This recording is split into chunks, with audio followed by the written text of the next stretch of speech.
projet du Grand Paris Express est le plus grand projet urbain en Europe. Parmi les 4 lignes en construction, la ligne 16 reliera l'Est parisien, de Noisy-Champs à Saint-Denis-Pleyel, et la ligne 17 reliera l'aéroport Charles de Gaulle à Saint-Denis-Pleyel.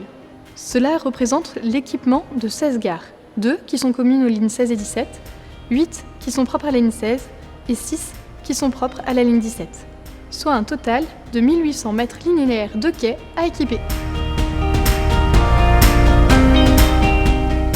Nos études ont démarré en juillet 2020 et notre planning d'installation suivra le planning directeur de la SGP pour la mise en service des lignes. Engie Solutions et Portalp sont en groupement. Nous assurons la direction de projet et mixons en une seule et même équipe les compétences de nos bureaux techniques, mécanique, électrique, informatique et automatisme de sécurité. Après leur production à Grenoble, nous réalisons conjointement l'installation de ces façades de quai jusqu'à leur mise en service.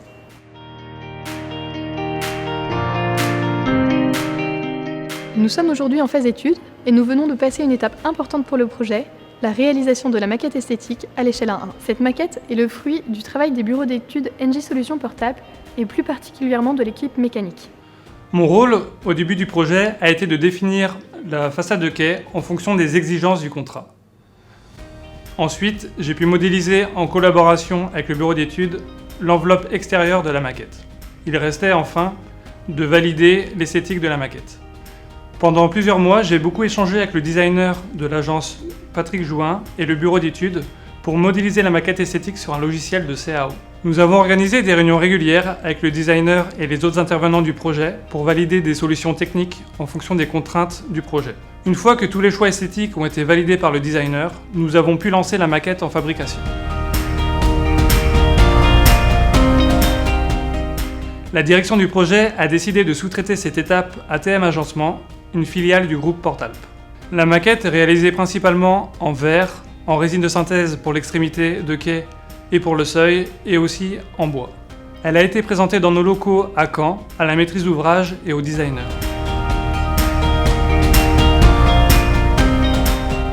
Au cours des études de conception, la SGP a retenu notre maquette pour être installée à la Fabrique du métro. La Fabrique du métro a été conçue par la Société du Grand Paris pour raconter le Grand Paris Express à travers son histoire, ses réalisations et ses métiers. C'est à la fois un espace ouvert au public et un espace où ingénieurs, designers et industriels peuvent échanger et réaliser ensemble des tests, valider le design ou les matériaux. Dans une gare grandeur nature, on y découvre son mobilier et même la rame du futur métro. Notre maquette de la façade de quai a donc rejoint la gare La Fabrique Saint-Ouen. Et chaque visiteur pourra emprunter les portes palières lors de son parcours de découverte du Grand Paris Express.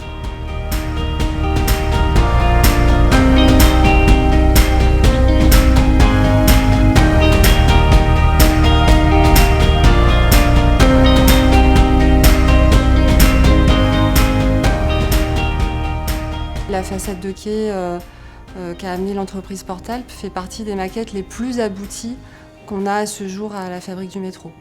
Toute la difficulté entre guillemets du projet, c'était de s'insérer en fait donc dans l'environnement de la fabrique, donc travailler dans un univers un petit peu restreint, un peu comme ce qu'on va être amené à faire sur les quais. Donc c'était un super exercice pour nous d'arriver dans un environnement et voilà d'insérer le travail de la maquette donc, qui a été fait par TM Agencement, notre filiale, et d'essayer de s'imprégner de la fabrique et vraiment de s'insérer dans le décor.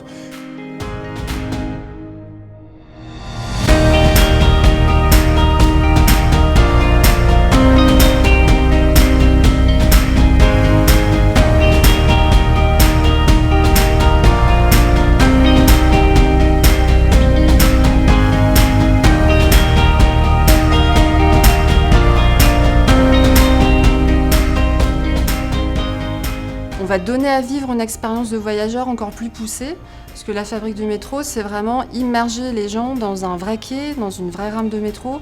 Et donc le fait que cette façade arrive, ça a complètement fini le linéaire de ce faux quai, vrai faux quai, qui fait 25 mètres de long. Et grâce à cette nouvelle façade, on a complété le linéaire, et cette sensation comme ça d'une façade très homogène avec son bandeau lumineux qui est un ruban lumineux qui court dans le tunnel, on a enfin la sensation physique, sensible qu'aura le voyageur demain dans les gares. Donc nous on est très heureux que cet élément vienne compléter en fin de compte une scénographie qui est faite pour ça, qui est faite pour accueillir, accompagner à chaque phase de la conception et de la fabrication de ces objets, accompagner au mieux en fait l'atterrissage de ces maquettes ici à la fabrique. L'effet que ça fait de voir la maquette en réel, c'est toujours de la joie quand même pour nous, parce qu'on travaille sur ce projet depuis plusieurs années. 6 ans, voilà. Et donc, à un moment donné, de voir les choses qui commencent à être beaucoup plus précises, qu'on commence à toucher, c'est une satisfaction. Ça permet aussi, c'est une maquette, de voir les choses qui ne sont pas encore parfaites. Et donc, c'est un outil merveilleux pour un designer, parce que ça lui permet d'aller encore plus loin. Il y a une forme aussi d'émotion dans cette maquette. C'est le premier objet qu'on a dessiné. C'est la première ligne qu'on a dessinée avec cette vague. C'est le premier objet qui se trouve au-dessus, aussi avec le bandeau lumineux qui forme un tout, qui forme une composition, comme on va en retrouver dans le reste des gares sur le mobilier. Donc oui, je pense que c'est plutôt assez émouvant de voir ça, pour avoir travaillé pendant 6 ans dessus et de voir déjà une concrétisation réelle de cet objet qui est réussi, qui est aussi un challenge parce que c'est un objet de très très grande longueur et l'effet qu'on attendait exactement au rendez-vous.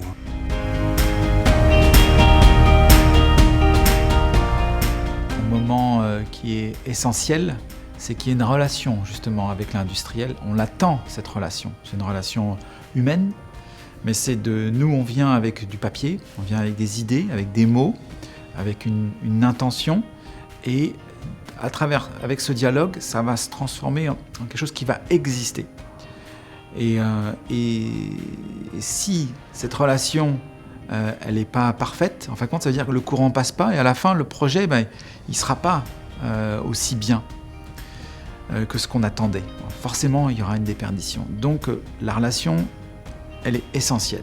Alors, il y a toujours un moment d'adaptation. Il faut se rencontrer, se connaître, comprendre la culture de l'entreprise, comprendre ses savoir-faire, et puis tout ce qu'elle apporte dans le projet. Parce que nous, on vient avec ce qu'on sait, mais l'entreprise, elle a toujours une expertise. Et elle vient aussi, c'est là où le courant, ça passe dans les deux sens. Et c'est ce qui fait à la fin, je pense, la réussite d'un projet. Donc pour nous, voilà, c'est juste essentiel, cette relation.